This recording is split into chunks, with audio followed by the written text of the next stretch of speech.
അള്ളാഹിനോടാണ് സുന്നികളൊക്കെ ദ്വാരക്കാറ്. അള്ളാഹുവിൻ്റെ അമ്പിയാക്കളെ അവർ വിളിക്കും, അമ്പിയാക്കളോട് തേടും, അമ്പിയാക്കളോട് ആവശ്യപ്പെടും, അമ്പിയാക്കളോട് അപേക്ഷിക്കും. അല്ലാതെ അള്ളാഹുവിനോടാണ് അവർ ദുആ ചെയ്യൽ, പ്രാർത്ഥിക്കൽ അള്ളാഹുവിനോടാണ് സുന്നികൾ. അല്ലേ? നമ്മൾ പോലീസിനോട് അപേക്ഷിക്കും, അതേ ഗവൺമെൻറ്റിനോട് സഹായം തേടും, പക്ഷേ ഗവൺമെൻറ്റിനോട് പ്രാർത്ഥിച്ചു എന്നാരും പറയൂല. അതേപോലെ SIനോട് പ്രാർത്ഥിച്ചു എന്നാരും പറയൂല. ഇതുപോലെ അമ്പിയാക്കളെ വലിയാക്കളോട് ചോദിക്കുന്നത് പ്രാർത്ഥിച്ചു എന്ന് പറയൂല, അതിന് സഹായം തേടി എന്ന് പറയാം. ഭാഷയെ പറയാവോ പറഞ്ഞൂടെ എന്നുള്ളതല്ല ഞാൻ പറഞ്ഞു, അങ്ങനെ പറയലില്ല എന്ന്. ആരെങ്കിലും സുബ്ഹാനല്ലാഹ് വെള്ളപ്പൊക്കത്തിന് ജലദോഷം എന്ന് പറയലുണ്ടാവും? അത് പറയൂല. ജലത്തിൻ്റെ ദോഷം തന്നെ അല്ലത്, അതിന് ജലദോഷം എന്ന് പറയില്ല. അതുപോലെ സൃഷ്ടികളോട് ചോദിക്കുന്നതിന് പ്രാർത്ഥിക്കാന്ന് പറയൂല. അത് ഈ പുത്തൻവാദികൾ പറയുന്നൊരു ഭാഷയാണ്, നമ്മളത് പറയൂല. സുബ്ഹാനല്ലാഹ്. അപ്പോൾ ഒരാൾ എന്നോട് നിങ്ങളിങ്ങനൊക്കെ പറഞ്ഞിട്ട്, നിങ്ങളെ നേതാവല്ലേ ഹക്കീം അസ്ഹരി, അതെ ഡോക്ടർ അബ്ദുൽ ഹക്കീം അസ്ഹരി ബദരീങ്ങളോട് പ്രാർത്ഥിക്കണമെന്ന് പറഞ്ഞല്ലോ. ഞാൻ പറഞ്ഞിങ്ങനെ, അപ്പോൾ ഒരു ക്ലിപ്പ് കിട്ടി എനിക്ക്, ഞാൻ നോക്കി. അതിൽ അബ്ദുൽ ഹക്കീം അസ്ഹരി എന്താ പറഞ്ഞത്? ബദരീങ്ങളെ വിളിച്ച് പ്രാർത്ഥിക്കണമെന്ന്. ആരോട് പ്രാർത്ഥിക്കണം? അള്ളാഹിനോട്. നോളജ് സിറ്റിയുടെ പ്രവർത്തന മേഖലയിൽ ഒരുപാട് തടസ്സങ്ങളുണ്ടായി, ഒരുപാട് പ്രതിബന്ധങ്ങളുണ്ടായി. അപ്പോഴൊക്കെ നമ്മൾ ബദരീങ്ങളെ വിളിച്ചുകൊണ്ട് പ്രാർത്ഥിച്ചു, ബദരീങ്ങളെ വിളിച്ചുകൊണ്ട് സഹായം തേടി. അള്ളാഹുവിൻ്റെ കാരുണ്യമുണ്ടായി. നോളജ് സിറ്റിയുടെ കടമ്പകൾ മറികടക്കാൻ നമുക്ക് ഏറ്റവും സഹായകമായത് ആ ബദരീങ്ങളെ വിളിച്ചുകൊണ്ടുള്ള ഇടതേട്ടമായിരുന്നു. ബദരീങ്ങളെ വിളിച്ച് അള്ളാഹിനോട് പ്രാർത്ഥിക്കാന്ന് അങ്ങനെ ഒന്നുണ്ടോ? അള്ളാഹിനോട് വിളിക്കൽ ബദരീങ്ങളെ, പ്രാർത്ഥിക്കൽ അള്ളാഹിനോട്. അതാ ഞാൻ പറയാൻ പോകുന്നത്. സഹീഹായ ഹദീസ് ഉസ്മാൻ ഇബ്നു ഹുനൈഫ് റളിയല്ലാഹു പറഞ്ഞ ഹദീസ്. അതെ, അതിലെന്താ ഉള്ളത്? അഹ്മദ് റളിയല്ലാഹു റിപ്പോർട്ട് ചെയ്തു, തിർമിദി റിപ്പോർട്ട് ചെയ്തു, ഇബ്നു മാജ റിപ്പോർട്ട് ചെയ്തു. എത്ര ഹദീസ് പണ്ഡിതന്മാരാണ്! ഹദീസ് സഹീഹുൻ, എല്ലാ ഇമാമിങ്ങളും സഹീഹാണ്. അതിലെന്താ ഉള്ളത്? കണ്ണിന് കാഴ്ചയില്ലാത്ത ആള് നബിതങ്ങളെ സമീപത്ത് വന്നു, നബിതങ്ങളോട് ആവശ്യപ്പെട്ടു, അവൻ 2 റകഅത്ത് നിസ്കരിക്കൂ, നന്നായി ഓതു എടുത്ത് 2 റകഅത്ത് നിസ്കരിക്കൂ, എന്നിട്ട് ഈ ദുആ നടത്തിക്കോ. എന്താ ദുആ? അല്ലാഹുമ്മ ഇന്നി അസ്അലുക വഅതവജ്ജഹു ഇലൈക ബിനബിയിക നബിയ്യിർ റഹ്മ യാ മുഹമ്മദ് ഇന്നി ഖദ് തവജ്ജഹതു ബിക ഇലാ റബ്ബി ഫീ ഹാജതി ഹാദിഹി ലിതഖ്ളി ലി ഔ ലിതുഖ്ളാ ലി അല്ലാഹുമ്മ ഫശഫിഉ ഫിയാ. ദുആ നടത്തുകയാണ് അല്ലാഹുവിനോട്. എന്താണ് ദുആ? അല്ലാഹുവേ, ഞാൻ നിന്നോട് ചോദിക്കുന്നു, ഞാൻ നിന്നിലേക്ക് മുന്നിടുന്നു, ഞാൻ ഇടയാടനാക്കുന്നു നിന്റെ റഹ്മത്തിൻ്റെ നബിയായ മുഹമ്മദ് നബിയെ. അള്ളാഹിനോട് ദ്വാരക്കുന്നതിന് ഇടയ്ക്ക് വിളിക്കുകയാണ്. ആരെ? ബദരീകളിലെ 1ാമത്തെ മെമ്പറെ വിളിക്കുകയാണ്. അതാരാണ്? അതാണ് മുഹമ്മദ് റസൂലുള്ളാഹി. വിളിക്കുകയാണ്, യാ മുഹമ്മദ്, ഓ മുഹമ്മദ് നബിയേ, ഇന്നി ഖദ് തവജ്ജഹതു ബിക ഇലാ റബ്ബി, എൻ്റെ റബ്ബിലേക്ക് ഞാൻ അങ്ങയെ ഇടയാളനാക്കി മുന്നിട്ടിരിക്കുന്നു. ഫീ ഹാജതി, എൻ്റെ ആവശ്യം, ലിതഖ്ളിയ ലി, തങ്ങൾ വീട്ടിത്തരാൻ. തങ്ങൾ വീട്ടിത്തരാൻ എന്ന് പറഞ്ഞാലോ ആവശ്യം വീട്ടുന്നവൻ അള്ളാഹുവാണ്. പിന്നെയോ തങ്ങൾ വീട്ടിത്തരാൻ എന്ന് പറഞ്ഞാൽ തങ്ങൾ അതിൽ ഇടപെടാൻ എന്നാണ് അതിൻ്റെ അർത്ഥം. ഏതുപോലെ നേരത്തെ ഇവിടുന്ന് ഒരാൾ എന്നെ വിളിച്ചു, ഈ പരിസരത്തുനിന്ന് ഒരാൾ വിളിച്ചിട്ട് എന്നോട് പറഞ്ഞു, ഉസ്താദേ, ഞങ്ങൾക്കൊരു പള്ളി ഉണ്ടാക്കി തരണം. പള്ളി ഉണ്ടാക്കി കൊടുക്കാൻ എന്നെ കൊണ്ട് കഴിയൂല എന്ന് അയാൾക്കറിയാം. പിന്നെ പള്ളി ഉണ്ടാക്കി തരണമെന്ന് പറഞ്ഞാൽ അതിൻ്റെ അർത്ഥം എന്താണ്? ഒരു പള്ളി ഉണ്ടാക്കിത്തരാൻ കഴിയുന്നവരുണ്ടാക്കിത്തരാൻ നിങ്ങൾ ഇടപെടണമെന്നാണ്. അങ്ങനെ ഇടപെട്ട് 100-ലധികം പള്ളി റബ്ബിൻ്റെ തൗഫീഖ് കൊണ്ട് ഉണ്ടാക്കാൻ അവസരം ലഭിച്ചു. ഒന്നും ഞാൻ ഉണ്ടാക്കിയതല്ല, പക്ഷേ നാട്ടുകാർ പറയും നിങ്ങൾ പള്ളി ഉണ്ടാക്കി തരണമെന്നാണ്. അതേ സാധാരണയാണ് അങ്ങനെ പറയുക എന്ന്, സ്വാഭാവികമാണ്. ഒന്നിനും കഴിയാതെ കിടക്കുന്ന ബാപ്പ, ആ ബാപ്പാനോട് മകൻ വന്ന് പറയുന്നു, ബാപ്പാ, എനിക്കൊരു വീടുണ്ടാക്കി തരണം. കല്ല് പൊക്കാൻ അയാളെ കൊണ്ട് കഴിയൂല, മരം എടുക്കാൻ അയാളെ കൊണ്ട് കഴിയില്ല, അയാൾക്ക് ആശാരിപ്പണി അറിയില്ല, അതേ പടവിൻ്റെ പണി അറിയില്ല. അയാളോട് വീടുണ്ടാക്കി തരണമെന്ന് പറഞ്ഞാൽ അർത്ഥം എന്താണ്? വീടുണ്ടാക്കാൻ വേണ്ടി നിങ്ങൾ ഇടപെടണമെന്നാണ്. ഇതുപോലെ നബി തങ്ങളോട് പറയാണ്, ഓ നബിയെ, തങ്ങൾ വീട്ടിത്തരാൻ, അതായത് അള്ളാഹു എൻ്റെ ആവശ്യം വീട്ടിത്തരാൻ തങ്ങൾ ഇടപെടണമെന്നാണ് അതിൻ്റെ അർത്ഥം. അവിടെ എന്നും വായിക്കാം, എൻ്റെ ആവശ്യം നിർവഹിച്ചു കിട്ടാൻ വേണ്ടി.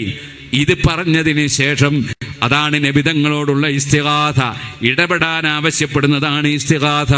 അതേ ഇടലയാളനാക്കി പടച്ചവനോട് ചോദിക്കുന്നതാണ് തവസ്സുല്. എന്നിട്ട് പിന്നെന്താ പറയാൻ നബിതങ്ങൾ പഠിപ്പിച്ചു കൊടുക്കുന്നത്?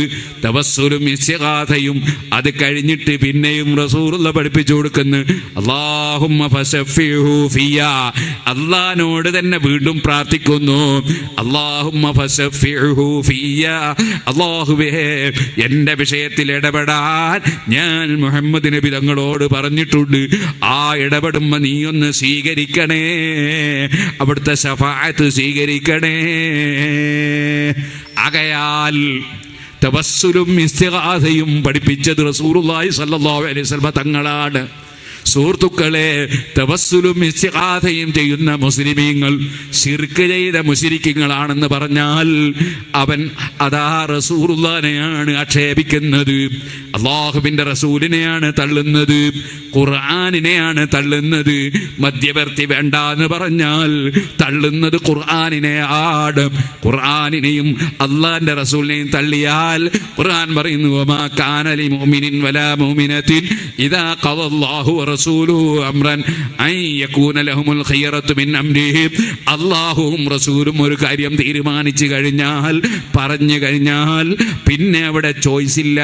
അത് ഞാൻ സ്വീകരിക്കൂല എന്ന് പറയാൻ ഒരു മുസ്ലിമിനും ഒരു മോമിനും അധികാരമില്ല.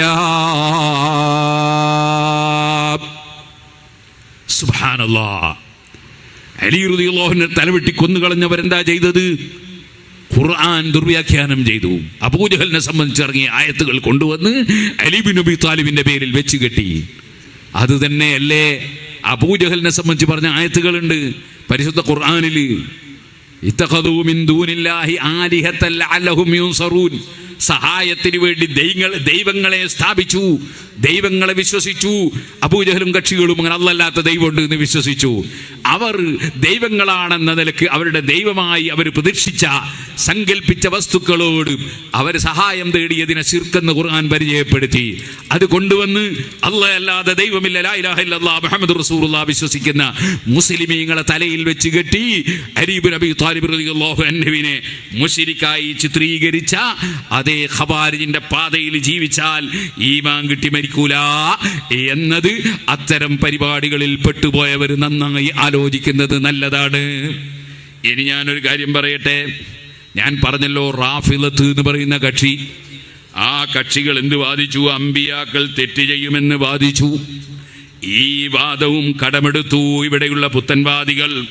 അങ്ങനെയാണ് അസ്റഫുൽ ഖൽഖ് സല്ലല്ലാഹു അലൈഹി വസല്ലമ തങ്ങളെ സംബന്ധിച്ച് 2010 ജൂലൈയിലെ അൽമനാർ പത്രത്തിൽ അവർ എഴുതി വെച്ചു, മുജാഹിദ് എഴുതി വെച്ചു, നബി സല്ലല്ലാഹു അലൈഹി വസല്ലമ തങ്ങളെ സംബന്ധിച്ച് എഴുതി വെച്ചു, മുഹമ്മദ് നബിയുടെ വീക്ഷണങ്ങളിലും നയങ്ങളിലും പിഴവുകൾ സംഭവിക്കുകയുണ്ടായിട്ടുണ്ട്.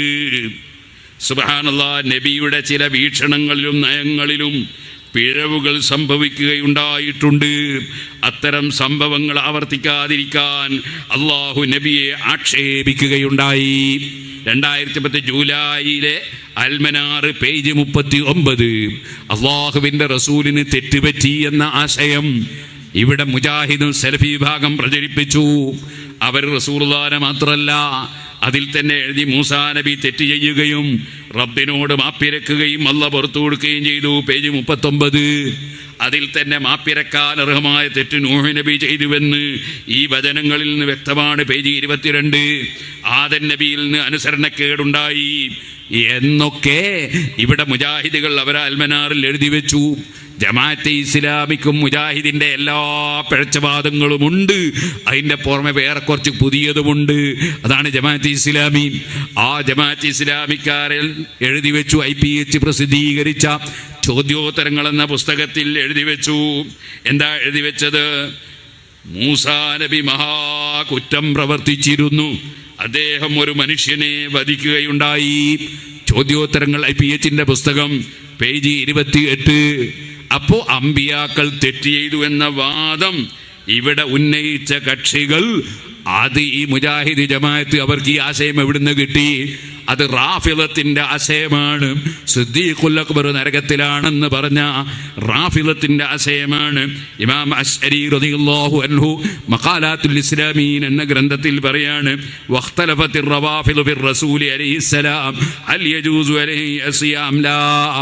റസൂലുള്ള തെറ്റിയോ ഇല്ലേ എന്നതിൽ റാഫിളിയാക്കൾ ഛിന്ന ഭിന്നമായി പിരിഞ്ഞു. ആ കക്ഷികളുടെ വാദമാണ് യസ്അമൂന അന്ന റസൂല സ്വല്ലല്ലാഹു അലൈഹി വസല്ലം ജായിസുൻ അലൈഹി യസിയല്ലാഹ് വഅന്ന നബിയ ഖദ് അസാ ഫീ അഖ്ദിൽ ഫിദാഇ യൗമ ബദർ. ബദർ യുദ്ധത്തിന്റെ ദിവസമുള്ള നടപടിയിൽ പോലും മുഹമ്മദ് നബി തെറ്റ് ചെയ്തിരുന്നുവെന്ന് റാഫിളുകൾ വാദിച്ചു. അങ്ങനെ സിദ്ദീഖുൽ അക്ബറും ഉമർ ഇബ്നു ഖത്താബും പിഴച്ചുപോയി എന്ന് വാദിച്ച തറാവീഹ് നിസ്കാരം ഉമർ ഇബ്നു ഖത്താബ് ഇസ്ലാമിൽ ഇല്ലാത്തതുണ്ടാക്കിയതാണ് എന്ന് വാദിച്ച റാഫിളത്തിന്റെ വാദം ഇവിടെ മുജാഹിദും ജമാഅത്തെ ഇസ്ലാമിയും അവരെ പത്രങ്ങളിലും പുസ്തകങ്ങളിലും പ്രചരിപ്പിക്കുകയാണ്. അതുകൊണ്ട് പറയട്ടെ, ഈമാൻ കിട്ടി മരിക്കണോ? നമ്മുടെ മുൻഗാമികളായ 4 മദ്ഹബിന്റെ ഇമാമിങ്ങളും സഹാബികളും പഠിപ്പിച്ച അഹ്ലുസ് സുന്നത്തി വൽ ജമാഅത്തിന്റെ ആശയം ജീവിതത്തിൽ മുറുകെ പിടിച്ച് ജീവിച്ച് മരിച്ചാലേ ഈമാൻ കിട്ടി മരിക്കുള്ളൂ. അല്ലാഹ് പറയുന്നു, ഫലാ വറബ്ബിക ലാ യുമിനൂന ഹത്താ യുഹക്കിമൂക ഫീമാ ശജറ ബൈനഹും ثم لا يجدوا في أنفسهم حرجا مما قضيت ويسلموا تسليما. നബിയേ, റബ്ബിനെ തന്നെയാണ് സത്യം. അല്ലാഹ് പറയാണ്, അതേ അവരാരും മൂമിനാകൂല, ഈമാനുള്ളവരാകൂല. തങ്ങളെടുക്കുന്ന തീരുമാനം അംഗീകരിക്കാതെ മൂമിനാകൂല. തവസ്സുലും ഇസ്തിഗാഥയും ചെയ്യാതെ അംഗീകരിക്കാതെ, അതേപോലെ ബറക്കത്തിൽ വിശ്വസിക്കാതെ, അതുപോലെ സുന്നത്ത് ജമാഅത്തിന്റെ വിശ്വാസങ്ങൾ ഉൾക്കൊള്ളാതെ, അതേ അമ്പിയാക്കൾ തെറ്റ് ചെയ്യുകയില്ലെന്ന് അംഗീകരിക്കാതെ ഒരിക്കലും മൂമിനായി മരിക്കാൻ കഴിയൂല. അതുകൊണ്ടാണ് നബി തങ്ങൾ പറഞ്ഞത്, മന്നഹദത, വല്ലവനും പുത്തനാശയക്കാരനായാൽ. എൻ്റെ ചെറുപ്പക്കാരൊക്കെ എഴുന്നേറ്റ് നിൽക്കണം, ഞാൻ എൻ്റെ വാക്കുകൾ നിർത്തട്ടെ. മന്നഹദത, വല്ലവനും ആശയക്കാരനായാൽ, അള്ളയും റസൂലും പഠിപ്പിക്കാത്ത പുതിയ ആശയക്കാരനായാൽ,